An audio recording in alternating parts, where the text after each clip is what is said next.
Hello everyone, welcome back to our channel. So NEET UG 2024 వాళ్ళకి revised result అనేది రావడం జరిగింది. ప్రతి ఒక్క క్యాండిడేట్ ఎగ్జామ్ రాసిన వాళ్ళు ఎవరైతే ఉన్నారో మళ్ళీ మీ యొక్క ర్యాంక్ కార్డ్ని డౌన్లోడ్ చేసుకొని సేవ్ చేసుకొని పెట్టుకోండి, ఓకేనా. సో మీరు కౌన్సిలింగ్లో పార్టిసిపేట్ చేయాలంటే ఇప్పుడు వచ్చిన ర్యాంక్ కార్డ్ మాత్రమే మీకు వ్యాలిడ్ అవుతుంది. ప్రీవియస్ ర్యాంక్ కార్డ్ అనేది వ్యాలిడ్ అవ్వదు. సో ఇప్పుడు స్టూడెంట్స్కి, పేరెంట్స్కి చాలా రోజుల నుంచి ఉన్న డౌట్స్ అండ్ నేను చాలా వీడియోస్లో చెప్పాను, మళ్ళీ చెప్తా ఉన్నాను. కౌన్సిలింగ్ జూలై 6న స్టార్ట్ అవుతుందా? సో ఇప్పుడు రిజల్ట్ వచ్చింది కాబట్టి నెక్స్ట్ ఏంటి? క్వాలిఫైడ్ లిస్టులు ఎప్పుడు వస్తాయి? స్టేట్ ర్యాంక్స్ ఎప్పుడు వస్తాయి? క్వాలిఫైడ్ లిస్టులకి స్టేట్ ర్యాంకులకి డిఫరెన్స్ ఏంటి? సో స్టేట్ ర్యాంకులు ఎప్పుడు వస్తాయి, ఎప్పుడు మనం చూసుకోవచ్చు అని చాలా మంది వెయిట్ చేస్తున్నారు. మళ్ళీ పర్టికులర్ వీడియోలో చెప్తాను. దాంతోపాటు చాలా మందికి ఉన్న డౌట్ ఏంటంటే ఈ రోజు రిజల్ట్స్ లో కూడా ఏమైనా మిస్టేక్స్ ఉన్నాయా అని చాలా మంది అడుగుతా ఉన్నారు. అవి కూడా మీకు ఎక్స్ప్లెయిన్ చేస్తాను. స్టూడెంట్స్ ఉన్న డౌట్స్ ఏంటన్నది వీడియోని ఎక్కడా స్కిప్ చేయకుండా చివరి దాకా చూడండి. మీ ఫ్రెండ్స్ ఎవరైనా ఉంటే వాళ్ళకి షేర్ చేయండి, వాళ్ళని కూడా ర్యాంక్ కార్డ్ అనేది డౌన్లోడ్ చేసుకోమని పెట్టుకోండి. డిస్క్రిప్షన్లో టెలిగ్రామ్ ఛానల్ ఉంటుంది, నా ఇన్స్టాగ్రామ్ లింక్ ఉంటుంది, ఫాలో చేయండి. మీరు కాలేజ్లో జాయిన్ అయ్యేంత వరకు ఏమైనా అప్డేట్స్ ఉంటే అక్కడ కూడా పోస్ట్ చేస్తాను. విజన్ అప్డేట్ నుంచి మెంటర్షిప్ ప్రోగ్రామ్ స్టార్ట్ చేసాం. ఎవరైనా ఇంట్రెస్టెడ్ క్యాండిడేట్స్ ఉంటే 7893947228 నెంబర్ని వాట్సాప్లో కాంటాక్ట్ అవ్వచ్చు. థౌజండ్స్ ఆఫ్ రూపీస్ ఇచ్చి ఎక్కడ ఏ కన్సల్టేషన్లో జాయిన్ అవ్వకండి, మీ సర్టిఫికెట్స్ ఎక్కడ ఇవ్వకండి. మేము గైడ్ చేస్తాము సోషల్ మీడియా నుంచి. సో మీరు జాయిన్ అవ్వండి, ప్రతిదీ మీ సొంతంగా మీరు నేర్చుకొని కౌన్సిలింగ్లో పార్టిసిపేట్ చేయండి. సో దట్ అది మీకు హెల్ప్ అవుతుంది. ఎవరికో మీ సర్టిఫికెట్స్ ఇచ్చేసి వాళ్ళని ఆన్లైన్ అప్లికేషన్ చేయమంటే వాడు 20,000 30,000 తీసుకొని జస్ట్ ఆన్లైన్ అప్లికేషన్ మాత్రమే, ఇంటర్నెట్ షాప్ వాళ్ళు ఏం చేస్తారో అది మాత్రమే చేస్తారు. అట్లా కాకుండా మెంటర్షిప్లో మేము మిమ్మల్ని గైడ్ చేస్తాము. సో మీతో సొంతంగా ఎలా చేసుకోవాలో చేపిస్తాము. సో దట్ మీతో పాటు ఇంకొక 10 మందిని మీరు గైడ్ చేయొచ్చు. మీకు ఇంట్రెస్ట్ ఉంటే విజన్ అప్డేట్ మెంటర్షిప్లో జాయిన్ అవ్వండి. ఒక ఫ్యామిలీ మెంబర్ లాగా మీరు కాలేజ్లో జాయిన్ అయినంత వరకు నేను మీకు హెల్ప్ చేస్తాను. సో ఫ్రెండ్స్, మనకు ఈ రోజు రిజల్ట్ అనేది వచ్చింది, రిజల్ట్ అనేది వచ్చేసింది. సో రిజల్ట్లో చాలా మంది స్టూడెంట్స్కి తగ్గింది ర్యాంక్. ఎట్లా తగ్గింది అంటే చాలా తక్కువ తగ్గింది. ఎట్లా అంటే కొంతమందికి -9 మార్క్స్, -10 ర్యాంక్స్, -15 ర్యాంక్స్, -40, -60 అంటే ఇలా తగ్గుకుంటూ వచ్చింది. నేను మార్నింగ్ ఒక వీడియో చేశాను, ఆ వీడియోలో చూపించిన అబ్బాయికి 60 మార్క్స్ 60 ర్యాంక్స్ తగ్గింది, ఓకేనా. ప్రీవియస్ ఇయర్ ర్యాంక్స్కి ఈ ర్యాంక్స్. చాలా మందికి ఏంటంటే దీంట్లో కూడా ఏమైనా మిస్టేక్స్ ఉన్నాయా, అందరికి ఒకే రకంగా రిజల్ట్స్ రావాలి కదా, ఎందుకు రాలేదంటే ఇప్పుడు ఎన్టీఏ వాళ్ళు చెప్పేటప్పుడు 1563 మంది స్టూడెంట్స్కి ఎగ్జామినేషన్ కండక్ట్ చేస్తామని చెప్పారు కదా. అండ్ ఇది కూడా చాలా మంది డౌట్ ఏంటంటే బెస్ట్ ఆఫ్ 2 తీసారా అంటే ప్రీవియస్ ఎగ్జామినేషన్, ఈ ఎగ్జామినేషన్ దేంట్లో హైయెస్ట్ మార్క్స్ వస్తే దాన్ని కన్సిడర్ చేశారంటే అట్లా కాదండి. సో ఎన్టీఏ వాళ్ళు ఏం చెప్పారంటే ఈ 1563 క్యాండిడేట్స్ ఎవరైతే ఉన్నారో వాళ్ళు ఎగ్జామినేషన్ రాసుకోవడం అనేది ఆప్షనల్. వాళ్ళు ఒకవేళ ఎగ్జామినేషన్ రాసుకుంటే రాసిన ఎగ్జామినేషన్ లో ఎన్ని మార్కులు వస్తాయో వాటిని కన్సిడర్ చేస్తారు. సో వాళ్ళు ఒకవేళ ఎగ్జామినేషన్ రాయకపోతే ప్రీవియస్ మార్క్స్ లో గ్రేస్ మార్క్స్ తీసేసి ఎన్ని మార్క్స్ వస్తాయో వాటిని కన్సిడర్ చేస్తామని చెప్పారు. అంతేగాని బెస్ట్ ఆఫ్ 2 అనేది తీయలేదు. సో దాన్ని ప్రతిదీ ఏంటంటే స్టూడెంట్స్, పేరెంట్స్ ఈ నీట్ ఇష్యూలు ఎక్కువగా ఇన్వాల్వ్ అవ్వడం వల్ల ప్రతి చిన్నది కూడా వాళ్ళకి ఏంటంటే తప్పులు అనిపిస్తుంది. కాబట్టి ఇక్కడ బెస్ట్ ఆఫ్ 2 అనేది తీయలేదు. ఎగ్జామ్ రాసిన వాళ్ళకి ఎన్ని మార్కులు వచ్చినాయో వాటిని, అండ్ ప్రీవియస్ గా ఎగ్జామ్ రాసి ఇప్పుడు ఎగ్జామ్ రాయకుండా ఉన్న వాళ్ళకి గ్రేస్ మార్క్స్ తీయంగా ఎన్ని మార్క్స్ వస్తాయో వాళ్ళని, వీళ్ళందరినీ కలిపి ఒక మెరిట్ లిస్ట్ అనేది ప్రిపేర్ చేసి వాళ్ళ యొక్క మార్కుల ప్రకారం మనకు ర్యాంకింగ్ అనేది ఇవ్వడం జరిగింది. సో ఇక్కడ మనకు ఎన్టీఏ వాళ్ళు ఒక పాయింట్ మెన్షన్ చేశారు సార్, 1563 మంది డాటా ఇవ్వకపోవడం అని తప్పు. కానీ వాళ్ళు ఏం చేశారంటే 1563 మందిలో -20 నుంచి 720 మార్క్స్ వచ్చిన వాళ్ళు ఉన్నారు. 1563 మందిలో అందరూ టాపర్స్ లేరని చెప్పడం జరిగింది. సో కాబట్టి ఈ 1563 మంది క్యాండిడేట్స్ ఏంటంటే ఒకే బౌండరీలో ఉండరు. అంటే 720 to 680 మధ్యలో ఉన్న వాళ్ళు కానీ, 680 to 600 మధ్యలో కానీ, 650 to 640 మధ్యలో కానీ, లేకపోతే 500 to 600 మధ్యలో కానీ, 500 to 450 మధ్యలో, వీళ్ళు ఎక్కడ ఉన్నారు, ఏ బౌండరీస్ లో ఉన్నారని మనకు తెలియదు. కాబట్టి ఒక్కొక్క బౌండరీకి వచ్చేసరికి మనకు ర్యాంకింగ్ సిస్టమ్ అనేది మారుతూ వచ్చింది.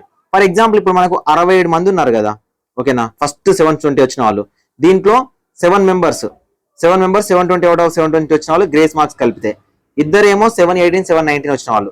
ఈ 9 మెంబర్స్ ఎవరైతే ఉన్నారో వీళ్ళకు అన్ని మార్కులు రాలేదు. అంటే ఇక్కడ ఎవరైతే 69th ర్యాంక్ వచ్చిందో, ఓకేనా, 70 ర్యాంక్ వచ్చిన క్యాండిడేట్ ఉంటాడు కదా లాస్ట్ లో. సో 70 ర్యాంక్ వచ్చిన క్యాండిడేట్ కి ఇప్పుడు ర్యాంక్ ఎంత వస్తుంది అంటే 62. అంటే వాళ్ళకి -8 మార్క్స్ అంటే -9 మార్క్స్ ఏవైతే ఉన్నాయో, సో ఈ -9 మార్క్స్ అనేవి యాడ్ అవ్వడం జరిగింది. అంటే -9 ర్యాంక్స్ అనేవి యాడ్ అవుతుంది. ఫస్ట్ హైయెస్ట్ యాడ్ అయిన ర్యాంక్ అంటే మినిమం ర్యాంక్ యాడ్ అయింది ఎంత అంటే -9. -9 నుంచి ఒకనొక స్టేజ్ లో -15, -20, -30 అంటే -30 అంటే డౌన్ అవ్వడం, ఓకేనా, మీ ఒరిజినల్ ర్యాంక్ నుంచి డౌన్ అవ్వడం. సో నేను చూపించిన అబ్బాయి 3 లక్షల ర్యాంక్ వరకు వచ్చేసరికి -60 అయింది. అంటే ఈ 1563 మంది క్యాండిడేట్స్ 3 లక్షల వరకు కేవలం 60 మంది మాత్రమే ఉన్నారు. 60 మంది మాత్రమే దీంట్లోకి వెళ్ళిపోయిన వాళ్ళు ఉన్నారు. సో 3 లక్షల ర్యాంక్ దాటిన తర్వాత ఇంకొక 1500 మంది క్యాండిడేట్స్ ఆడారు. వాళ్ళు ఎక్కడెక్కడ ఆడారో మనకు తెలియదు. సో ఏ బౌండరీస్ లో ఆడారో కూడా తెలియదు. 2 లక్షల ర్యాంక్ దగ్గర ఒక రకంగా, 3 లక్షల ర్యాంక్ ఒక దగ్గర, 4 లక్షల ర్యాంక్ దగ్గర ఒక రకంగా, 5 లక్షల ర్యాంక్ దగ్గర ఒక రకంగా ఇలా ఉంటారు. అంతేగాని ఒక ర్యాంక్ దగ్గర గ్యాప్ ఎంత ఉందో ఇంకొక ర్యాంక్ దగ్గర గ్యాప్ అనేది సేమ్ ఉండదు. సో ప్రతిదీ మనం తప్పులాగా భావించాల్సిన అవసరం అయితే లేదు. ఓకేనా? సో ఏ విధంగా చేశారు? 1563 మంది స్టూడెంట్స్ ఒక పీడిఎఫ్ వాడు ఇచ్చినా బాగుండేది, కానీ వాళ్ళు ఇవ్వలేదు. కానీ అందరికి మాత్రం సేమ్ ఒకే రకంగా మాత్రం రిజల్ట్ అనేది ఉండదు. ఓకేనా? ర్యాంకింగ్ డౌన్ అవ్వడం అనేది ఆయా బౌండరీస్ ని బట్టి ఉంటది. అండ్ రీసెంట్ ఇంకొక ఆర్టికల్ ఏంటంటే, సో 7 720 అవుట్ ఆఫ్ 720 వచ్చిన ఉన్నారు కదా, వీళ్ళకు డైరెక్ట్ గా మార్కులు అనేవి 720 అవుట్ ఆఫ్ 720 రాలేదు.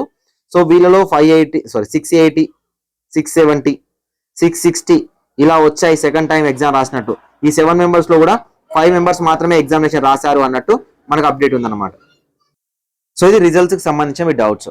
అండ్ నెక్స్ట్ కమింగ్ టు మనకు స్టేట్ లిస్ట్ కానీ క్వాలిఫై లిస్ట్ కానీ, ఇప్పుడు ఎన్టీఏ ఏం చేసిందంటే రిజల్ట్ ఇచ్చింది కదా. సో ఎన్టీఏ రిజల్ట్స్ ఇచ్చింది కాబట్టి ఇప్పుడు ఎన్టీఏ ఏం చేస్తుంది అంటే, ఎన్టీఏ దగ్గర క్వాలిఫై అయిన 13 లక్షల ప్లస్ స్టూడెంట్స్ డేటా ఉంది కదా, ఈ డేటాని ministry of home and family welfare కి పంపిస్తుంది. ఓకేనా? Ministry of home and family welfare కి పంపిస్తుంది. ఈ ministry of home and family welfare ఏం చేస్తుంది, దీనికి అనుబంధ సంస్థ అయినటువంటి DGHS, director general of health sciences ఏదైతే ఉందో, so director general of health sciences కి స్టేట్ వైడ్ డివైడ్ చేసి హార్డ్ కాపీస్ డిజైన్ చేస్తుంది. ఓకేనా? ఈ హార్డ్ కాపీస్ అన్నిటికి కూడా DGHS ఏం చేస్తుంది అంటే, స్టేట్ వైడ్ కు తెచ్చుకోవడానికి ప్రతి యూనివర్సిటీకి కూడా లెటర్ పంపిస్తుంది. ప్రతి హెల్త్ యూనివర్సిటీ, ప్రతి స్టేట్ కి ఒక హెల్త్ యూనివర్సిటీ ఉంటుంది కదా, ఆ స్టేట్ యూనివర్సిటీస్ అన్నిటికి కూడా ఒక లెటర్ పంపిస్తుంది. సో మీ యొక్క క్వాలిఫై లిస్ట్ ఏదైతే ఉందో అది కలెక్ట్ చేసుకోండి అని. సో క్వాలిఫై లిస్ట్ అంటే ఏంటంటే, తెలంగాణ లోకల్ క్యాండిడేట్స్ ఉంటారు, తెలంగాణలో ఇంటర్మీడియట్ చేసిన క్యాండిడేట్స్ తెలంగాణ క్వాలిఫై లిస్ట్ లో ఉంటారు. ఆంధ్రప్రదేశ్ లోకల్ క్యాండిడేట్స్ ఉంటారు, ఆంధ్రప్రదేశ్ లో ఎవరైతే ఇంటర్మీడియట్ చదువుతారో, డైరెక్ట్ ఒకటే మాట, ఆంధ్రప్రదేశ్ లో ఇంటర్మీడియట్ కంప్లీట్ చేసిన వాళ్ళ యొక్క డేటా మొత్తం ఆంధ్రప్రదేశ్ లో వస్తుంది. తెలంగాణలో ఇంటర్మీడియట్ కంప్లీట్ చేసిన వాళ్ళ డేటా తెలంగాణలో వస్తుంది. మీ యొక్క ర్యాంక్ కార్డ్ లో అండ్ మీ యొక్క హాల్ టికెట్ నెంబర్ లో స్టేట్ ఆఫ్ ఎలిజిబిలిటీ అని ఉంటుంది కదా, ఆ పర్టికులర్ స్టేట్ లో మాత్రమే మీ యొక్క డేటా అనేది అక్కడికి వస్తుంది. క్వాలిఫై లిస్ట్ అంటే ఏంటంటే, ఇప్పుడు తెలంగాణలో 43,000 మంది క్వాలిఫై అయ్యారు, ఆంధ్రప్రదేశ్ లో 42,000 మంది క్వాలిఫై అయ్యారు. ఈ క్వాలిఫై అయిన ప్రతి ఒక్కరి డేటాని ప్రతి ఒక్క స్టేట్ కి పంపించడం జరుగుతుంది. సో ఈ డేటా పంపడం మరీ లేట్ అవుతుందా అంటే, ఇప్పుడు మనకు July 6 రోజున కౌన్సిలింగ్ అన్నారు కదా, సో జరగవచ్చు జరగకపోవచ్చు. నేను ప్రీవియస్ గా వీడియో చేశాను ఏ ఫ్యాక్టర్స్ ని బేస్ చేసుకొని కౌన్సిలింగ్ ఉంటుందా లేదా అనేది. సో ఈ క్వాలిఫై డేటా పంపడం అనేది చాలా ఫాస్ట్ గా పంపడానికి అవకాశం ఉంది. ఈ రోజు మనకు రిజల్ట్ వచ్చింది కాబట్టి రేపు కూడా పంపొచ్చు, లేదా ఎల్లుండైనా పంపొచ్చు. సో అక్కడ నుంచి మన యూనివర్సిటీ నుంచి ఒక రిప్రజెంటేటివ్ వెళ్ళి ఆ డేటాని తీసుకొని వచ్చి ఇక్కడ వాటిని సపరేట్ చేసి మనకు మన యొక్క యూనివర్సిటీలో పెట్టాలి. KNRHS లో కానీ YSRHS, అదే ఆంధ్రప్రదేశ్ స్టేట్ హెల్త్ యూనివర్సిటీ ఏదైతే ఉందో పేరు ఏది చేంజ్ చేస్తారో చూద్దాం. సో దాంట్లో మీ డేటా అనేది పెట్టాల్సి వస్తుంది. ఆ డేటా అనేది క్వాలిఫై లిస్ట్. ఓకేనా? మళ్ళీ చెప్తున్నా, క్వాలిఫై లిస్ట్ అంటే ఏంటంటే, ఎవరైతే ఆంధ్రప్రదేశ్ లో ఇంటర్మీడియట్ చేశారో, ఎవరైతే తెలంగాణలో ఇంటర్మీడియట్ చేశారో ఆ స్టేట్ కి సంబంధించిన లిస్ట్ వస్తుంది. ఫర్ ఎగ్జాంపుల్ మీరు కర్ణాటకలో ఒకవేళ మీరు ఇంటర్మీడియట్ చేస్తే మీ యొక్క నేమ్ అనేది కర్ణాటకలో వస్తుంది, మీరు ఢిల్లీలో చేస్తే ఢిల్లీలో వస్తుంది, మీరు కేరళలో చేస్తే కేరళలో వస్తుంది, మీరు తమిళనాడులో చేస్తే తమిళనాడులో వస్తుంది. మీరు ఇంటర్మీడియట్ ఎక్కడ క్వాలిఫై అయితే ఆ యొక్క స్టేట్ క్వాలిఫై లిస్ట్ లో మీ పేరు అనేది ఉంటుంది. ఓకేనా? క్వాలిఫై లిస్ట్ లో పేరు ఉన్నా లేకపోయినా మీరు కౌన్సిలింగ్ ఎలిజిబుల్.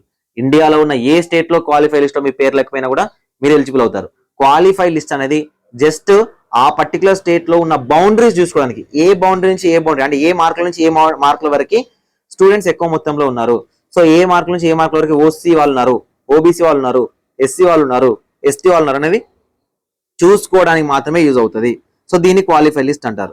మరి స్టేట్ ర్యాంక్స్ ఎప్పుడు వస్తాయంటే, స్టేట్ ర్యాంక్స్ అనేవి మీకు ఫస్ట్ రౌండ్ అలాట్మెంట్ వచ్చే 1 వీక్ ముందు స్టేట్ ర్యాంకులు వస్తాయి. స్టేట్ ర్యాంకులు అంటే ఏంటంటే, KNRHS తెలంగాణలో, సో ఆంధ్రప్రదేశ్లో AP హెల్త్ యూనివర్సిటీ ఏదైతే ఉందో, సో పేరు మారుస్తారు, YSRHS NTRHS చూద్దాం. సో ఆంధ్రప్రదేశ్ హెల్త్ యూనివర్సిటీ ఏదైతే ఉందో వీళ్ళు కౌన్సిలింగ్ నోటిఫికేషన్ ఇస్తారు. ఆ కౌన్సిలింగ్ నోటిఫికేషన్ కి ఏ స్టేట్ వాళ్ళు ఆ స్టేట్ కి అప్లికేషన్ చేసుకుంటారు కదా, చేసుకున్న తర్వాత మీ యొక్క సర్టిఫికేట్స్ అన్నింటినీ వెరిఫై చేస్తారు. వెరిఫై చేసిన తర్వాత ఒక మెరిట్ లిస్ట్ అనేది రిలీజ్ చేస్తారు. ఆ మెరిట్ లిస్ట్ ని స్టేట్ మెరిట్ లిస్ట్ అంటారు. సో స్టేట్ మెరిట్ లిస్ట్ అంటారు. ఆ స్టేట్ మెరిట్ లిస్ట్ లో కూడా ఎక్కడ స్టేట్ ర్యాంక్ అని 2 యూనివర్సిటీలు మెన్షన్ చేయవు. వాటిలో ఉన్న సీరియల్ ర్యాంకింగ్స్ ఉంటాయి కదా, వాటినే మెంటర్స్ ఎవరైతే ఉన్నారో కన్వర్ట్ చేసి వాటిని స్టేట్ మెరిట్ ర్యాంక్ అనడం జరిగింది. సో మీకు వన్స్ స్టేట్ మెరిట్ లిస్ట్ వచ్చిన తర్వాత 2 or 3 days లో మీకు వెబ్ ఆప్షన్స్ ఉంటాయి.